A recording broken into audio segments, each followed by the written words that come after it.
നമ്മൾ ഈ മരിച്ചവരുടെ സംസ്കാര ചടങ്ങുകൾക്കായിട്ട് 10,000 രൂപ അനുവദിച്ചിട്ടുണ്ട്.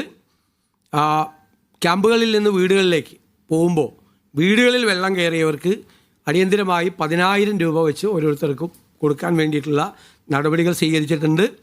പിന്നെ ജീവനോപാധികൾ നഷ്ടപ്പെട്ടവർക്ക് ഒരു കാർഡിൽ നിന്ന് 2 പേർക്ക് 300 രൂപ വീതം, അപ്പോൾ അത് ഇത് നിൽക്കുന്നത് വരെ അവർക്കൊരു ധനസഹായമായി കൊടുക്കാൻ പറഞ്ഞിട്ടുണ്ട്. സാധാരണ ഗതിയിൽ കിട്ടുന്നത് മരിച്ചവർക്ക് കിട്ടുന്നത് SDRFൽ നിന്ന് 4 ലക്ഷം രൂപ, CMDRFൽ നിന്ന് 2 ലക്ഷം രൂപ, പിന്നെ PMNRFൽ നിന്ന് 2 ലക്ഷം രൂപ, അങ്ങനെ 8 ലക്ഷം രൂപയാണ് മരിച്ചവർക്കുള്ള ധനസഹായം.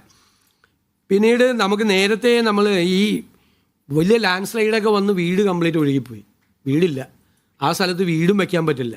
അപ്പോൾ അവിടെ നേരത്തെ കൊടുത്തിരുന്നത് 6 ലക്ഷം രൂപ സ്ഥലം മേടിക്കാനും 4 ലക്ഷം രൂപ വീട് പണിയാനുമാണ്, 10 ലക്ഷം രൂപ.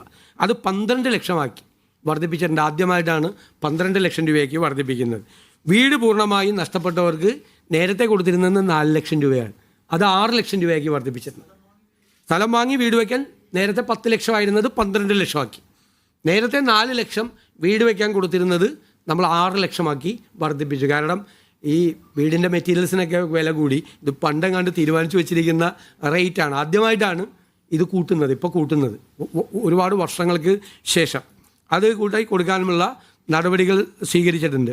പിന്നെ കൃഷിനാശത്തിനും ചെറിയ തോതിലുള്ള, ഇപ്പോൾ ഉദാഹരണത്തിന് 2.5 ഏക്കർ സ്ഥലത്ത് നെൽകൃഷി നശിച്ചാൽ 13,500 രൂപയാണ് കൊടുത്തിരുന്നത്. അങ്ങനെ കൃഷിനാശത്തിന് വളരെ ചെറിയ നഷ്ടപരിഹാരമാണ്. അത് ഒരു പ്രപ്പോസൽ കൃഷി വകുപ്പിൽ നിന്നുകൂടി തരാൻ പറഞ്ഞിട്ടുണ്ട്. അടുത്ത ദിവസം ക്യാബിനറ്റ് യോഗവും കൂടി കൃഷിനാശം ഉണ്ടായവരുടെ നഷ്ടപരിഹാരം കൂടി വർദ്ധിപ്പിക്കാനുള്ള തീരുമാനം നമ്മൾ ഇന്നത്തെ യോഗത്തിൽ എടുത്തിട്ടുണ്ട്. അത് മന്ത്രിസഭാ യോഗം കഴിഞ്ഞ് അത് എത്രയാണ് വർദ്ധിപ്പിച്ചത് എന്ന് തീർച്ചയായിട്ടും അത് അറിയിക്കും.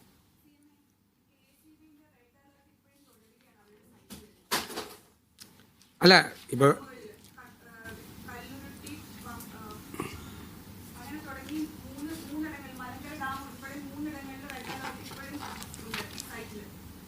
ഇല്ല, അവിടെയൊന്നും അങ്ങനത്തെ ഒരു പ്രശ്നം ഇല്ല. നമുക്ക് യാതൊരു റിപ്പോർട്ടും അത് സംബന്ധിച്ച് കിട്ടിയിട്ടില്ല. വലിയ ഡാമുകളിലൊന്നും പക്ഷേ വലിയ ഡാമുകളിൽ കുഴപ്പമാണ്, എല്ലാ ഡാമും തുറന്നു വിടാൻ പോകണമെന്നുള്ള വാർത്തകളാണ് പ്രചരിക്കുന്നത്.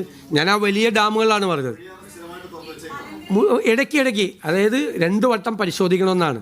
2022 ഒരു നോട്ടിഫിക്കേഷൻ ഉണ്ട്, 2022 ആ നോട്ടിഫിക്കേഷൻ അനുസരിച്ചിട്ടാണ്. അത് ചെറിയ തോതിൽ, ചെറിയ ഡാമാണത്, ചെറിയ ഡാം, വളരെ ചെറിയ തോതിലുള്ള വെള്ളം അല്ല. ഇത് ലാൻഡ് സ്ലൈഡ് വനത്തിനകത്ത് ഉണ്ടായിട്ടുണ്ട്. ലാൻഡ് സ്ലൈഡ് ഇഷ്ടംപോലെ ലാൻഡ് സ്ലിപ്പുകൾ ഉണ്ടായിട്ടുണ്ട്, വലിയ തോതിലുള്ള ലാൻഡ് സ്ലൈഡ് ഉണ്ടായിട്ടുണ്ട്. ഇത് മനസ്സിലാക്കേണ്ട ഒരു പ്രശ്നം എന്ന് പറയുന്നത്, ഇത് ഈ മിന്നൽ പ്രളയം എന്ന് പറയുന്നത് പോലെയാണ് ഉണ്ടായിരിക്കുന്നത്. രാത്രി വൈകി വരെ ഒരു പ്രഡിക്ഷനും ഇല്ല, IMDയുടെ ഒരു പ്രഡിക്ഷനും ഇല്ല. രാത്രിയാണ് പെട്ടെന്ന് അതിതീവ്ര മഴയുണ്ടാവുന്നത്. അതിതീവ്ര മഴയുടെ ഏറ്റവും വലിയ സ്വഭാവം അത് നമുക്ക് അത് അറിഞ്ഞു കഴിഞ്ഞാൽ ഇവാക്യുവേഷന് വേണ്ടി പോലുള്ള സ്ഥലം ഉണ്ടാവില്ല. വളരെ രാത്രി വൈകിട്ടാണ് ഈ മുന്നറിയിപ്പ് മെസ്സേജ് പോകുന്നത്.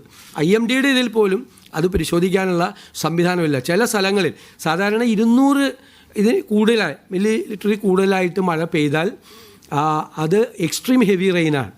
ഇത് ചില സ്ഥലത്ത് 300 പെയ്തേക്കണം. ഒരു സ്ഥലത്ത് വടശ്ശേരിക്കരയിൽ 350 ചെയ്തിരിക്കുന്നത്. 350 മഴയാണ് ഉണ്ടായിരിക്കുന്നത്, ഭയങ്കരമായിട്ട് ഉണ്ടായിരിക്കുന്നത് ചില സ്ഥലങ്ങളിൽ. അപ്പോൾ ഈ പ്രഡിക്ഷൻ ഇതാണ്.